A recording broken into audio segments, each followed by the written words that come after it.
യൂട്യൂബിൽ ഇടുമ്പോ ഇതൊന്നും അക്കൗണ്ട് കാണും പക്ഷെ ഉണ്ട്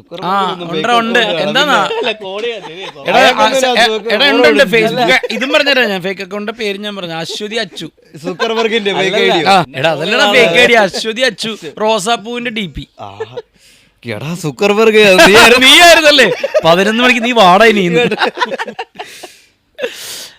അമ്മക്കില്ലേ ഇപ്പൊ ഫേസ്ബുക്ക്? അമ്മക്ക് ഇൻസ്റ്റാഗ്രാം ഉണ്ട്. ഇൻസ്റ്റാഗ്രാം ഉണ്ടോ? അമ്മക്ക് എത്ര 40K ഫോളോവേഴ്സ് ആയി ഇപ്പൊ. 2-3 മാസമായി. 40K ഫോളോവേഴ്സ് ആയി അമ്മക്ക്. അത് ഒരു ചീത്തൻ തെറിയും പറയാണ്ട് ഈസി ആയിട്ട് ശുദ്ധഹാസ്യം പറഞ്ഞ് എടാ ബാബു ഒന്ന് വിളിക്കാതെ അമ്മ പഴയൊരു പറഞ്ഞേ. ഉള്ളവൻ അറിയുന്നില്ല ബാക്കി ഇത് ഇത്രയും പേരുണ്ടെന്നേ ഞാൻ അറിയുന്നില്ല. അമ്മ യൂട്യൂബിലാണ്. ഇൻസ്റ്റയൊക്കെ കുറച്ചുകൂടെ ഇങ്ങനെ എടുത്തെടുത്ത് നോക്കാൻ പാടായതുകൊണ്ട് യൂട്യൂബിലാണ് അമ്മ